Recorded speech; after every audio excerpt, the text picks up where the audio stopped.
Describe mo muna si Faith as a person. Yan. Faith as a person, describe siya, napaka-genuine niya. Parang ano lang kami, parang magbarkada lang ganun. So, kung di-describe ko siya, parang siya yung barkada ko na lagi nandyan. Yung kaya mong lapitan, ganun. Napaka-sweet sa lahat ng bagay. Yun nga, parang lagi siya nandyan para sa'yo. Ganun. Nakabili na ako dyan ng singseng. Meron na, naka-ready na yung singseng. Matagal na ako nabili yung singseng. Tapos last month, naghanap kami ng resort. Nagtitingin ako online. Tapos yung isang resort na nakita ko nga, dun sa may Banban Tarlac. Sa bundok siya, kaya mas gusto ko. Lalo na, parang napaka-pure ng moment, lalo na kapag gabi. Kapag gabi, mas mararamdaman mo yung moment, lalo na kapag ganun yung dahilan, kasama mo yung love mo, di ba? Una pa lang, sinabihin ko na kay tita na magpo-propose ako, kaya lang, this year po tita, kaya lang, wala pang ano kung kailan, ganito, ganyan. Sinabihan ko na siya, months before pa, sinabihan ko na siya. Kaya tinatanong niya ako, anong balak mo? Dapat talaga before ng ano, may usapan na kami ni tita, pero hindi natuloy, so yun. Sabi ko, tita, tuloy na po, may nakabook na ako na ganito, ganyan. So yun, tapos, bigla pumasok si Faith, medyo na ano yung usapan namin, kaya tawan-tawa ako noon, tapos lumabas ulit, yun. So yun, okay naman na, okay kay tita, okay naman na. Tapos yun, syempre, sa papa naman niya, yun, napag-isipan namin na pumunta ng Batangas. Pero kailangan din naman magpaalam sa papa niya, di ba? Syempre, respeto pa din kahit naman na anong respeto, yun yung pinakauna doon. Kaya lang, pagdating namin doon, alas 10 pa lang ng umaga, nagiinuman na kami.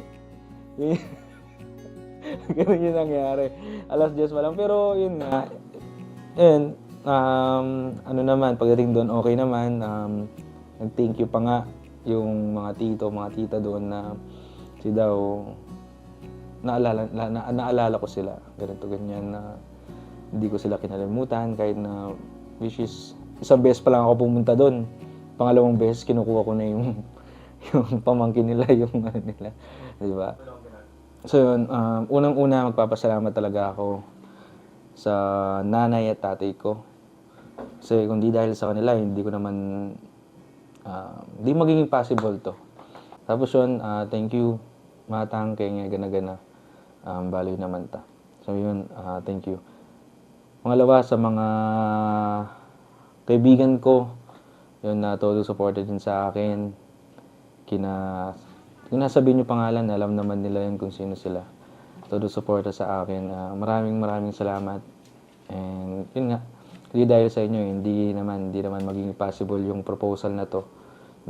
Tapos, sa kapatid ni Chantal, kay Adi, thank you din na hindi din dahil sa'yo, hindi na magiging possible to. Lalo na, yung effort mo na pag-uwi pa dito para lang matulungan ako sa proposal na to. And sobrang thankful ako doon. And sa lahat sa mga tita ko, na sobrang na gusto sumama talaga para masaksihan yung proposal, unang-una sabi na ako ng sorry, di niya makita na maayos kasi sa room yung proposal. Pero may video naman.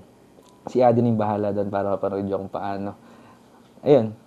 Thank you lahat sa lahat ng tulong. Thank you.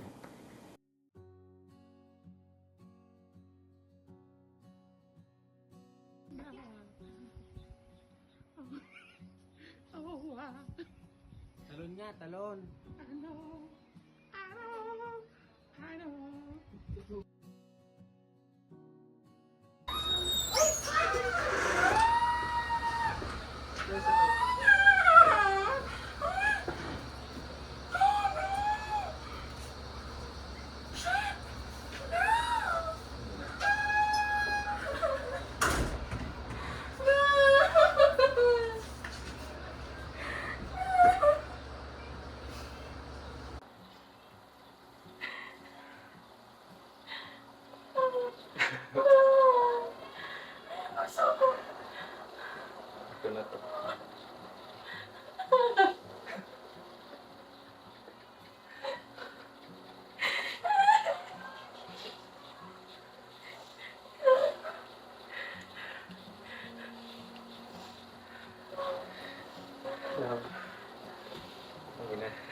Speechless ako.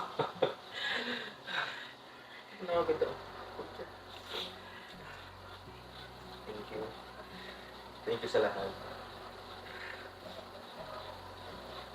Ba lagi mo sinasabihan kailan ako magpapapropose? Hindi ka naman na-pressure. Hindi. So, eto. Ito na yung simulan natin, baby.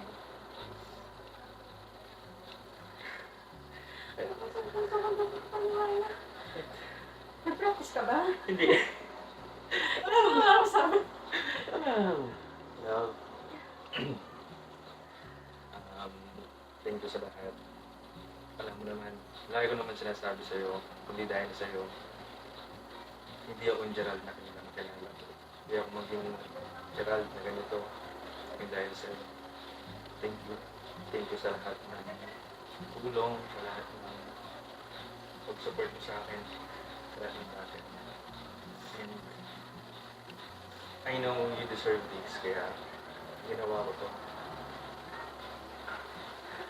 Sobrang mahal na mahal kita.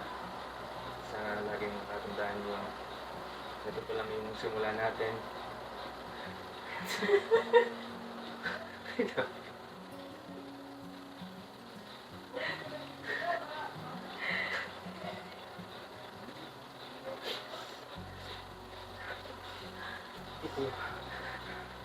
Hindi ko maano na, yun nga, hindi ko ma-imagine na darating tayo sa point na ganito. And I'm so lucky and I'm so thankful na napaka-supportive ng family natin sa akin. And sana hayaan mo kung kasama mo habang buhay.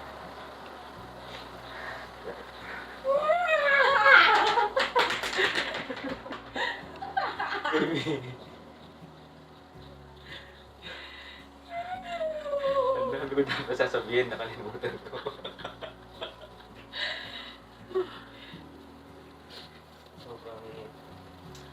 Sobrang thankful ako kay Lord na ikaw yung binigay niya sa akin. And lagi mo na daladaan na aalagaan kita na sobra. Hindi kita papabayaan.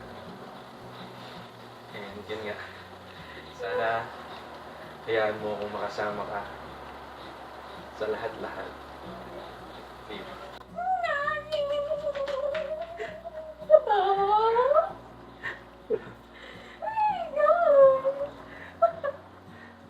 Si Santa Faith Ocampolanto, will you marry me? Ngunit sa huli, palagi pabalik pa rin sa yakap mo. Hanggang sa huli, palagi pipiliin kong maging sa'yo. Ulit-ulitin man, nais kong malaman mong iyo ko.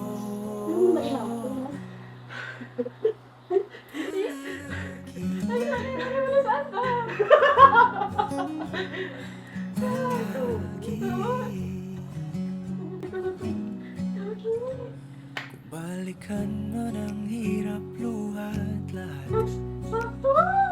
Ikaw ang paborito kong desisyon at huwag na paligiran ang ingay at ang gulo.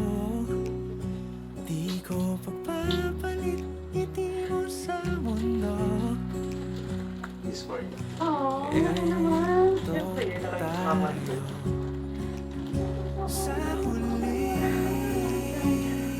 palagi